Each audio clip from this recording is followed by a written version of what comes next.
La maîtrise des données a de profondes répercussions économiques et a permis l'émergence d'acteurs capables de rivaliser avec les États.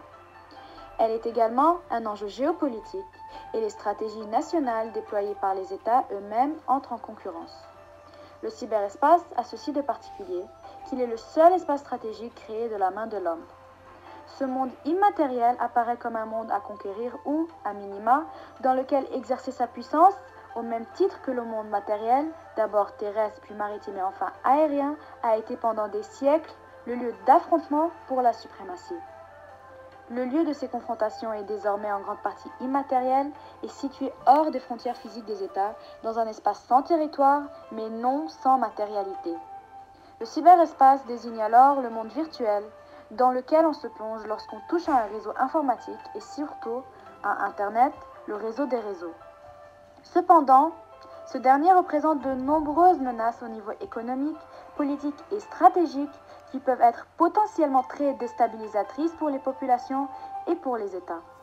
Mais une des plus grandes menaces, ce sont les données personnelles qui se trouvent à risque.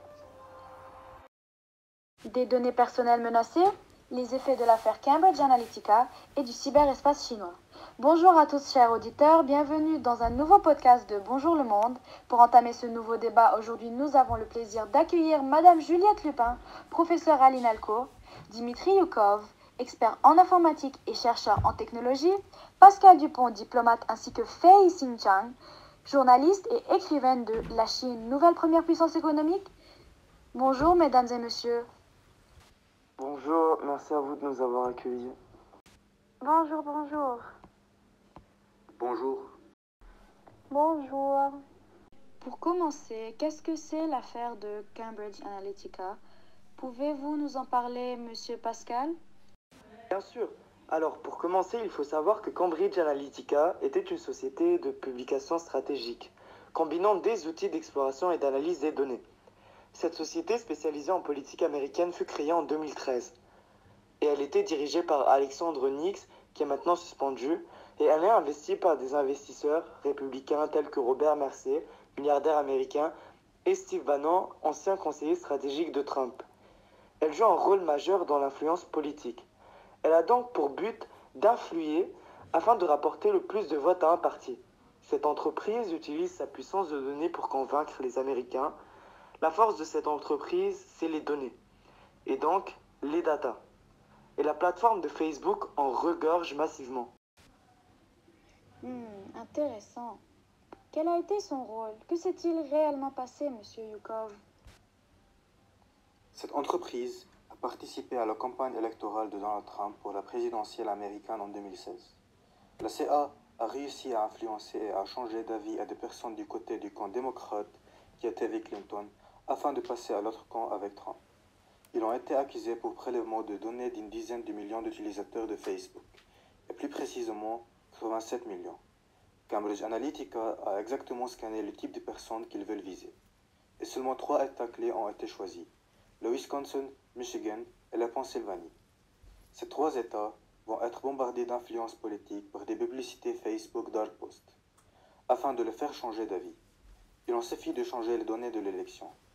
Ce qu'il s'était passé, cette entreprise avait créé en 2014 une sorte de quiz. Et auparavant, il était possible de récupérer des données personnelles des utilisateurs qui répondaient à ce quiz, mais aussi celles de leurs amis. D'où la réussite de la récupération d'une masse de données aussi importante. En effet, en répondant à ce genre de questionnaire, un profil nous-mêmes peut être dressé. Et d'après certaines recherches, il a été prouvé qu'à travers des likes, Facebook peut vous connaître. On vient avec vous, monsieur Pascal. Alors la page Facebook est-elle blanche? A-t-elle été accusée? Alors certes, c'est un scandale de Cambridge Analytica, mais c'est aussi un scandale Facebook. Pourquoi? Je m'explique. Facebook a autorisé sans aucune attestation cette aspiration de données personnelles. Facebook a donc été accusé d'avoir laissé faire et de ne pas avoir agi suffisamment pour protéger les données personnelles et privées de ses utilisateurs. Au début, ce sont environ 50 millions de personnes qui furent victimes de ce vol de données, et ce nombre atteint les 87 millions de personnes. Facebook veut fournir une estimation la plus grande possible afin de ne choquer personne dans le futur. Il Il faut noter aussi que la plupart des victimes ont été des Américains, environ 71 millions. Il faut savoir que Facebook a déjà en Europe et aux États-Unis laissé se propager la propagande russe, et elle a déjà été accusée de ne pas lutter suffisamment contre les fausses informations. Facebook est donc en danger puisqu'en effet, elle a peur et redoute que les accusations liées à la présidentielle américaine de 2016 rejoignent ceux du scandale des données personnelles. Et quels ont été les effets de ce scandale pour la plateforme? Peut-on dire que la démocratie est menacée? Les problèmes pour Facebook n'est pas vraiment la perte d'utilisateurs, même si nombreux sont ceux qui auraient stoppé l'utilisation de ce réseau.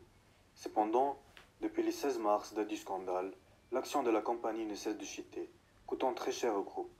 La plateforme avait perdu plus de 80 millions de dollars.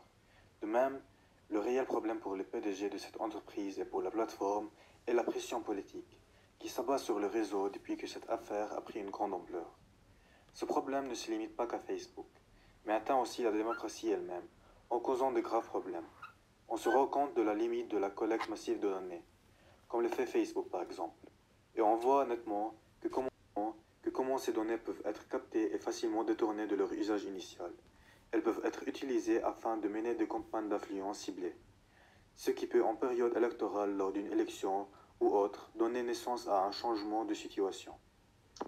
Je vois, et donc que faut-il apprendre de cet événement? Alors, grâce à cet événement, ou plutôt à cause, nous avons pu voir que toutes nos interactions, nos recherches sur le web, nos emplacements, nos likes, tout est collecté. La raison pour laquelle Google et Facebook sont les entreprises les plus puissantes au monde, c'est qu'en 2018, les données ont dépassé le pétrole en valeur. Les données sont l'atout le plus précieux au monde. Ces plateformes qui ont été créées pour nous connecter ont maintenant été militarisées. Mais nos données personnelles en soi ne sont pas le réel danger. C'est la possibilité d'accessibilité à des personnes qui est le problème. Notre liberté est mise en danger. Ces données forment des algorithmes qui peuvent en quelque sorte gérer nos vies, puisque ces algorithmes nous orientent et nous influencent. Ainsi, notre liberté est remise en question car une personne ayant accès à nos données privées et personnelles pourra facilement nous influencer lors de certains choix et décisions, telles que, par exemple, les décisions politiques. La solution n'est pas d'arrêter d'utiliser les réseaux, mais plutôt d'installer des régulations par l'État pour protéger nos données. À cause de cela, on ressent une absence totale de notre liberté. Et c'est là que la démocratie elle-même se fait attaquer. D'accord. Bon, nous allons vous quitter maintenant, mais ne vous inquiétez pas, ce n'est pas terminé. On vous reverra dans un instant après la pause pub. Chocapic de Nestlé, c'est pour un chocolat. Eh bien, nous voilà de retour. Précédemment, nous avons parlé de l'affaire de Cambridge Analytica. Maintenant, nous allons parler du cyberespace chinois.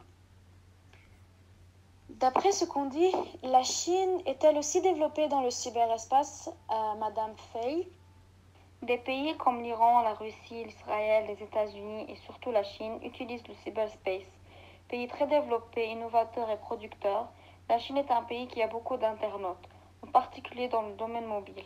En effet, celui-ci a son propre réseau interne, en plus des bas-textes, Baidu, Alibaba, Tencent, Xiaomi, qui sont les rivaux des GAFAM, Google, Apple, Facebook, Amazon, Microsoft, aux États-Unis. Depuis l'apparition d'Internet à la fin des années 90, la censure existe. De plus, Internet a contribué à changer la Chine, mais elle entend aussi, pour sa part, changer le monde des nouvelles technologies de l'information en façonnant un cyberspace aux caractéristiques chinoises et en l'utilisant au profit de sa montée en puissance.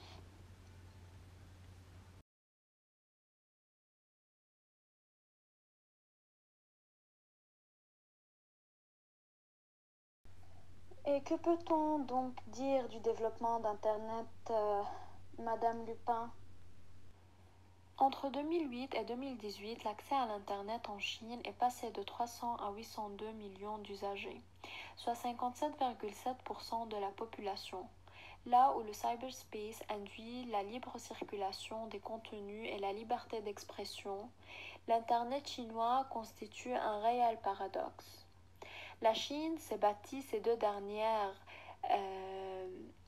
décennies un espace virtuel dont censure et volonté de contrôle absolu formant les 2 piliers. En 2007 est instaurée une cyberpolice légitimée par un livre blanc sur la répression des contenus en 2010. Cette tendance s'est confirmée avec une guerre menée contre les VPN, l'interdiction de certains médias, la possibilité de récolter des données personnelles et le développement d'applications promouvant l'idéologie du parti.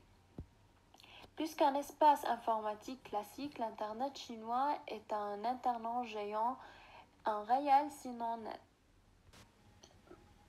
Par la suite, la censure est-elle omniprésente, Madame Fay?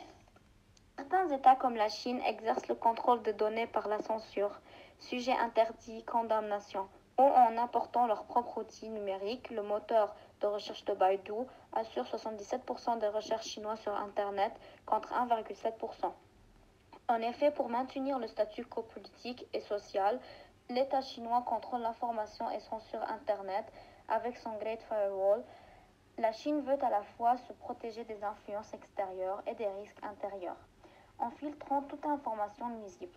Le système fonctionne par autorégulation, autocensure des fournisseurs d'accès, par un système de filtrage automatique de mots-clés et avec la surveillance de près de 50 000 policiers du web. Le développement d'Internet en Chine s'est fait à l'abri d'une grande muraille informatique qui bloque l'accès de géants américains du secteur comme Google, YouTube, Twitter, Wikipédia ou Facebook.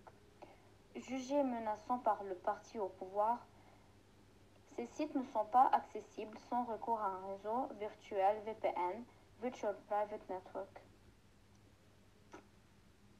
Et est-ce que Internet et le cyberespace en général peuvent-ils être utilisés comme armes? Oui, en effet, la Chine est l'un des seuls États à avoir les moyens d'agir militairement dans les cyberspace. Elle possède des hackers. Les hackers chinois sont surtout connus durant la période des années 2010. Ces dernières étaient accusées de vol des données industrielles et des espionnages politiques aux États-Unis.